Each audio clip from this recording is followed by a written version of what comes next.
Welcome to the City of Caldwell podcast. We have Chief Ingram joining us Good morning, today Brian. As our awesome guest. Chief, hello. Thank you for being with us. And would you just start by just telling us some of your background, just how you got started?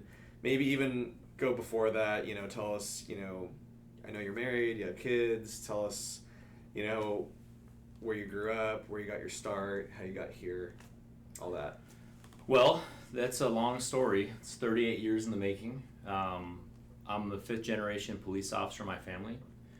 And my mom was an immigrant from Egypt. She's full Egyptian. So if you look at me, you think I'm just a white boy from America. But I'm actually African American, 50%. So my dad comes from Mexican descent. So I'm half Egyptian and a couple drops of Mexican, and the rest, I don't know. But I spent the first 6 years of my life in Mexico. My parents owned a business there after my dad got shot in LAPD. He was forced to retire. He was wheelchair bound. My mom was nine months pregnant with my older sister when he got shot. They decided to relocate, move to Mexico, and open up a business. It was very, very successful. So I was born, spent the first 6 years of my life there. They decided to bring myself, my two younger siblings, my older sister back to the United States. That's when I really got exposed to Los Angeles. And so we came back to Los Angeles. My dad was an LAPD sergeant, born and raised in LA. My mom came from Egypt, France. They met in Hollywood. So I spent the first, after I came from Mexico to LA up until I was about 10 in Los Angeles near Hollywood and in the inner city. And I had an encounter with LAPD. I was a victim of a really nasty crime from a neighbor who I was familiar with. And in our industry, we say that people that are familiar with you are the ones that are committing the crime, most of the crimes, child-on-child crimes, sex crimes, all that kind of stuff. It's people that we're familiar with. And so one of my neighbors basically attacked me. He was drunk. He abused his wife a lot. And my parents were out of town. And so my older sister called LAPD. They responded. And I learned firsthand at the negative effects of bad police work. And I felt that LAPD at that time missed the mark on how I was treated. I was 7 years old when I was attacked by my neighbor. And so it kind of inspired me to really love law enforcement and figure out why they did what they did or didn't do what they should have done. And so at the age of 14, I became an explorer, a law enforcement explorer. And I was spending most of my nights and weekends on ride-alongs, working with phenomenal police officers all over California. And that really got me into the mode of customer service because I worked with really good police officers who really value the community. Right. So that kind of started my leadership outlook on life. I was hanging out with older people than I was. I was young. Mm-hmm. And then I worked at Costco. And Costco is a very customer service driven organization that believes in core values, just like law enforcement agencies do. And the customer is generally right with that mindset, and it's a very reputable organization with very great organizational leadership. I learned a lot about managing and leading and following. I was a follower for a long time, and I still am a follower. We're lifelong followers. That's how you become a leader. At 21, my dreams were broken. I applied for the California Highway Patrol. Actually, at 20, I applied for the California Highway Patrol to be a highway patrolman because I was an explorer with their department. And I got disqualified because they said my vision was not good enough to be a highway patrol officer. And I got really, really, really upset, very saddened because I'd been in the organization, sweat, blood, and tears for like 6-7 years as an explorer, volunteering all my time, all my personal time away from school, working a couple jobs. I was a EMT on an ambulance, and just doing everything I possibly could to be the best human being I could be and give back to my community. And so when the CHP said that I wasn't qualified to do the job, I started thinking back to when LAPD responded to my house when I was a victim of a crime when I was 7. And I thought, you know what? My dad was an LAPD sergeant. He got shot. I don't really want to open an old wound for my mom because she was 9 months pregnant when he got shot working for LAPD. But you know what? I'm going to do it. And I'm going to pick up where he left off, where he was deprived from, that pursuing his happiness in LAPD. Right. So I applied January 10th of 2006, and I got hired May 30th of 2006. That was my first day in the academy with LAPD, and my vision was fine for LAPD.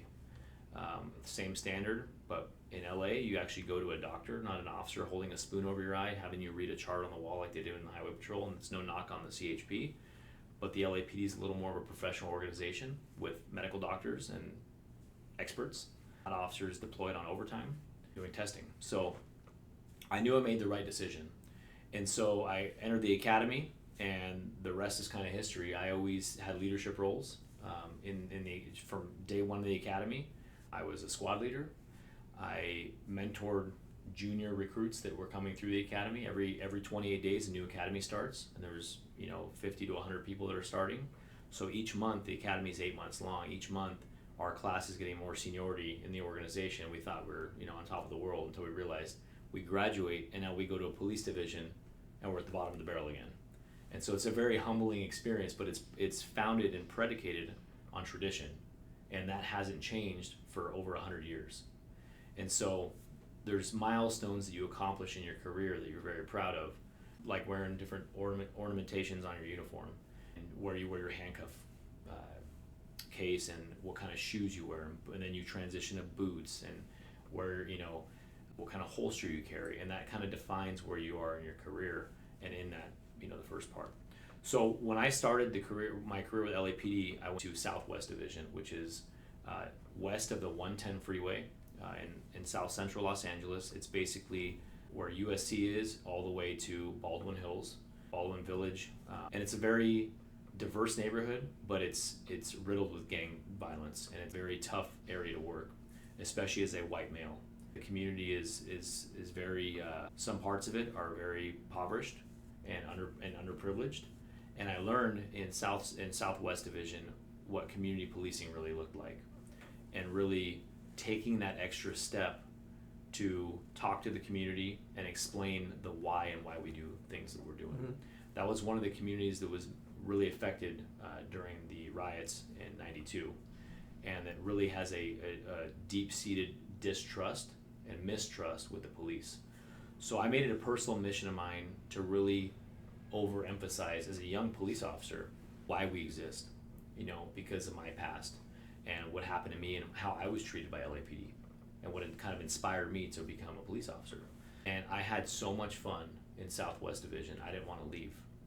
But at 18 months after you start, you have to wheel out, and you have to go to another division, and you have 3 choices, and usually you don't get any of the choices. They put you where they want to put you. And so from there I went to Rampart Division, there was a big scandal in 1996, 1997, which started the federal consent decree, where the federal government is basically telling the police department how to operate, what they can and can't do. We had monitors.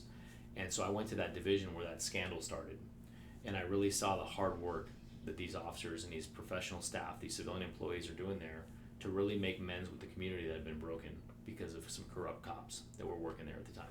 So I learned a lot about leadership, a lot about really good servant leadership, and that's kind of where I found my niche for gang reduction, youth development, and programming young children.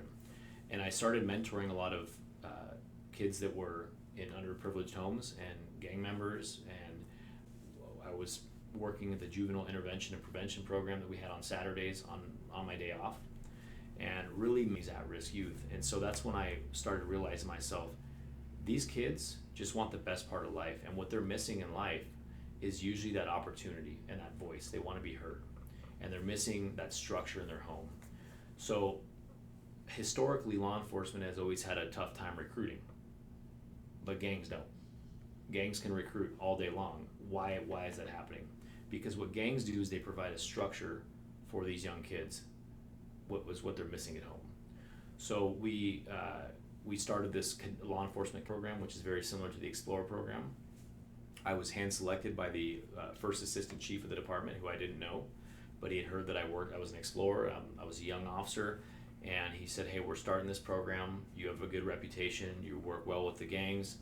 I want to bring you into downtown out of my office and start this program." And I didn't want to leave. I was having a blast. 22-year-old police officer in Rampart Division, having a lot of fun. Well, so I went kind of kicking and screaming, and I worked there for 2 years and mentored over 6,000 kids through 2 years and really set the foundation, which is still in existence today, the LAPD cadet program. Wrote curriculum, taught at the academy every Saturday, 16 weeks. Another one graduates. We start another one the following week. It was a lot of work, but I learned in that program what it really is to connect with your community. And those, I feel like, programs that we don't have in Idaho that we should have, because we're missing the mark. And so what I'm doing, not only as the chief of police here, but personally I'm meeting with the community to see where we can do that with our schools, with our educators, because it's much needed here. After that, I went back to the field. I worked a citywide crime suppression, kind of like a gang unit, where we just worked all over the city. I went to a gang unit. My passion is gangs, and then I worked undercover in a vice unit for several years. I spent some time in internal affairs and learned the inside working of the organization and what accountability looks like, and did that. And then I promoted to sergeant. From then on, I was downrange, leading people through riots, through conflict, building high-performance teams, both in uniform but also undercover. And we just did a lot of really good work and made lieutenant. And one of the pivotal things that really happened for me in my career at LAPD was 2020, when during the murder of George Floyd, the tragic murder of George Floyd, where Derek Chauvin did what he did to Mr. Floyd. And that changed kind of law enforcement for our generation, because the effects of one police officer in Minneapolis, Minnesota affected law enforcement in the country, and the public's perception and the trust that was broken in one incident. So what that did is it polarized people against the police. And so that was kind of the first time in modern history where you have two protests at the same time. You have pro-police, Mr. Trump was our president, so you had pro-Trump, pro-police on one side, and then you had anti-police, Antifa, Black Lives Matter folks on the other side. And who's in the middle? We are. We're literally in the middle, bottles back and forth. And then you tie in the pandemic at the same time, and the vaccine mandates, and the masks, and all the things that our country has never ever seen before. And so we're forcing police officers to make split-second decisions in this environment that we've never trained for. And what did it for me was just the lack of accountability for criminals in California, the lack of ownership, the zero bail policies. The political side got very involved in how we operate in law enforcement. And so at that point, I moved my family to Idaho, to here. It's the best state in the union. And I put my kids first, because they deserve to be children and not have to deal with the violence and the lawlessness of California, of Southern California. I commuted for 2 years to Los Angeles as a LAPD lieutenant. I got on an airplane every week, traveled to Los Angeles, took care of my people. And on January 10th of 2022, I lost one of my cops, Fernando Arroyos, and he was murdered by 4 Florencia Sureño gang members in a dark alley in South Central Los Angeles. And I felt personally responsible for that, because I gave him the night off to go house hunt for his grandfather, who was getting evicted. And so I carried that weight on my shoulder. And when the night that I got called that night, January 10th, I was on my couch. It was my first night off from working a week in LA, and I flew down the next morning. The lack of accountability from the district attorney's office showed me where the priorities were. And so thankfully the county sheriff worked with the U.S. attorney in Los Angeles, and they prosecuted and they indicted 4 people. And as of today, they're all going to prison for a long time, those 4 individuals. So I'm very happy about that. But what I want to talk about is the human side of policing. And what the public doesn't really see, they don't see that we're human beings. They don't see that we laugh, we joke, we cry, we're parents, we're brothers, we're sisters. We all started at the same time. We all had diapers at one point in our life. We all put our underwear on the same way, one leg at a time. And we have emotion. And in our job, sometimes we can't have that emotion because we're expected to be a certain way, or expected to act a certain way, or expected to react a certain way. And there's no other profession in the entire world where you can have a limited amount of training. In this state, it's 14 weeks that's mandated. 14 weeks.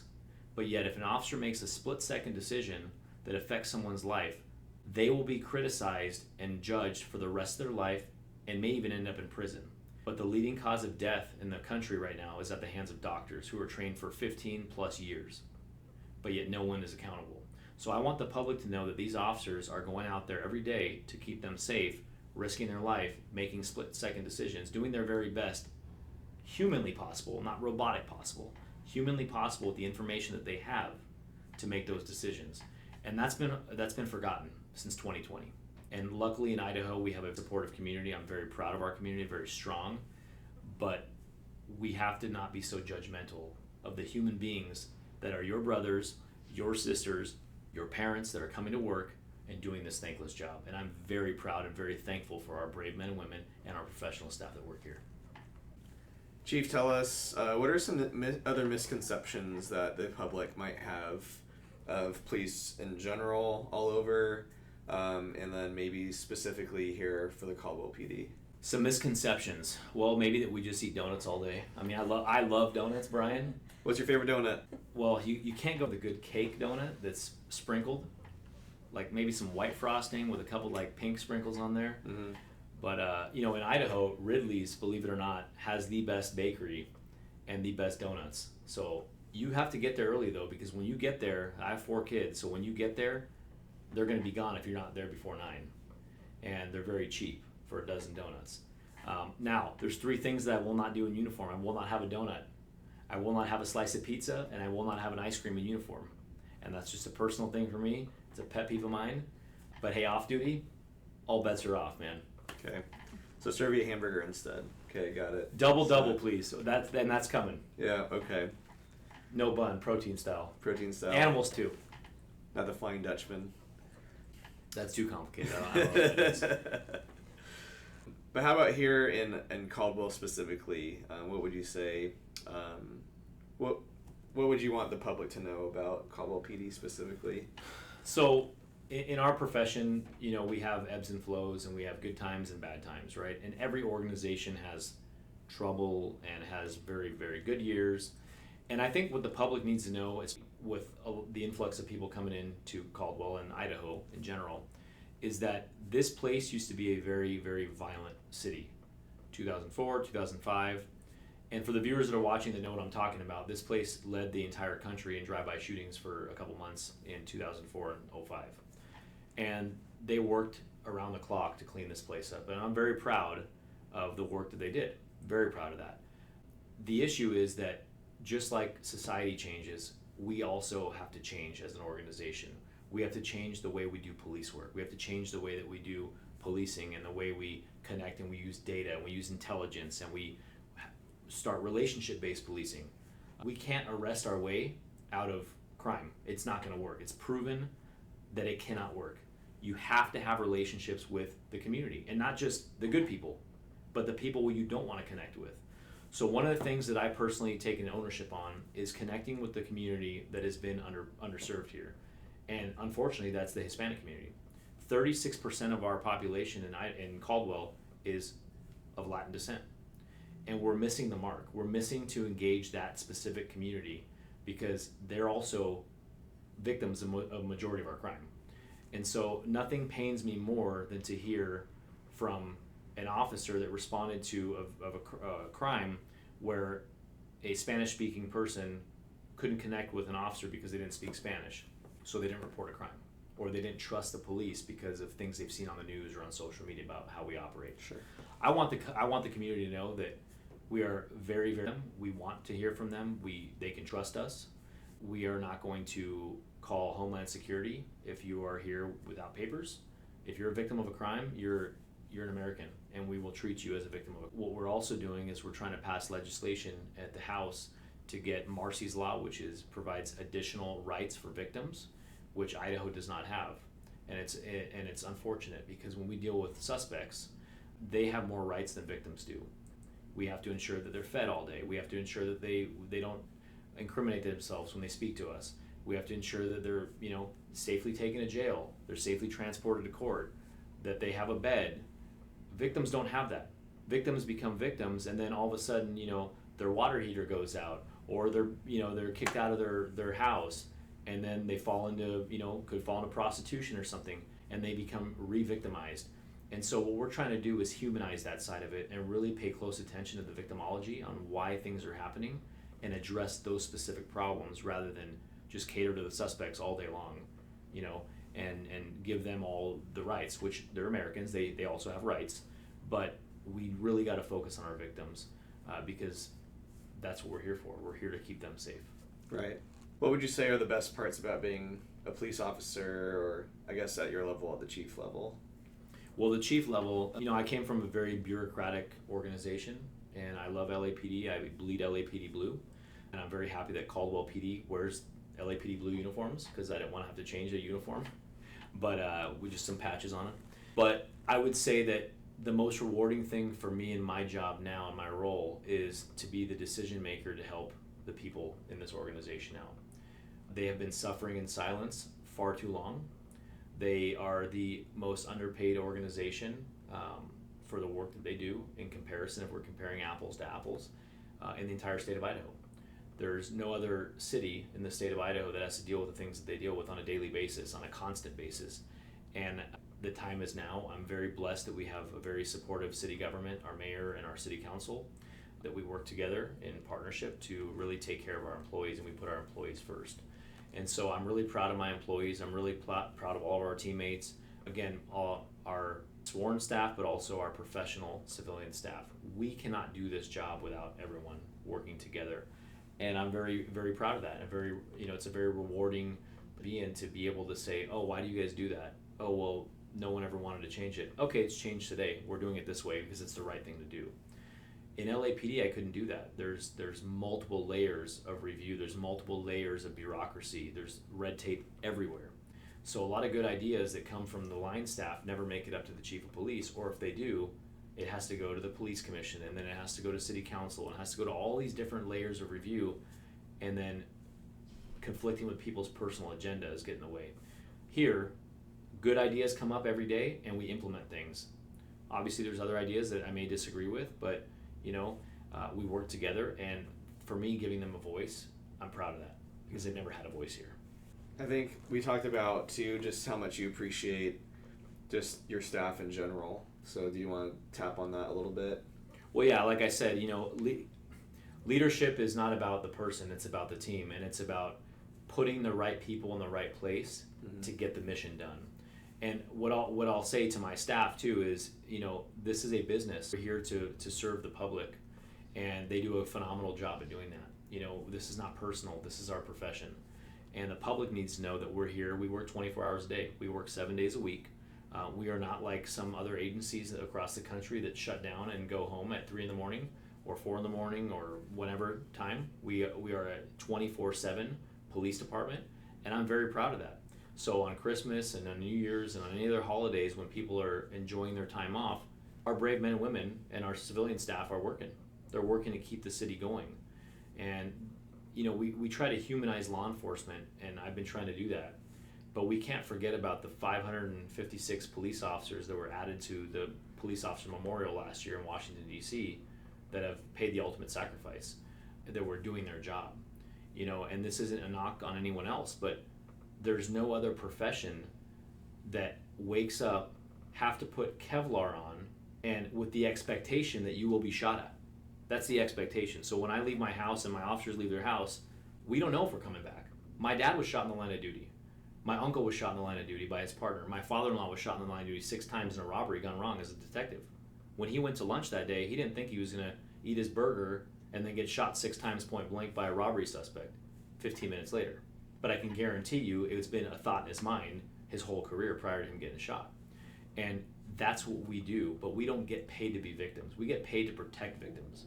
And that's what the public really needs to know, is that we go out there, whether we know you or not, and we do our job within the Constitution, we protect the Constitution, and we do everything humanly possible to make sure that people have a great outcome in life, whether we know you or not. A lot of times people think that officers have a vendetta against them. This isn't personal. This is business. If you want to commit a crime in Caldwell, you will be held accountable.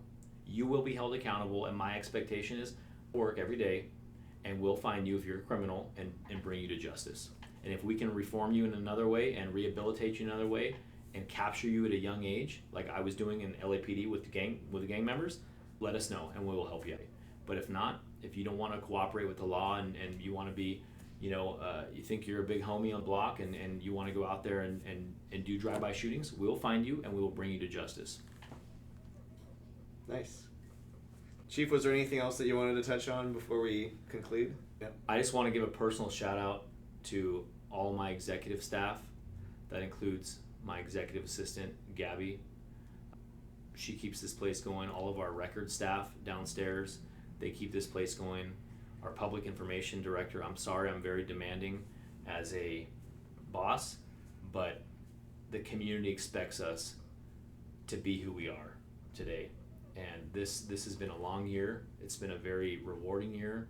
It's gonna get busier. It's not gonna get easier. I'm very, very proud that our men and women come to work every day and do the job that they do, the thankless job they do. And I just cannot express the gratitude that I have for everyone that comes to work here and keeps the city safe. Nice. Beautifully said. Thanks, Chief, for joining us today and spending time with us today. Well, thank you for having me. Thank you for coming to my office. I appreciate that. Yeah. And thanks for doing what you do, Brian. Oh, thank you. Because you know what? We can't do this without you and everyone else at City Hall. So thank you. Thank you. You're a good man.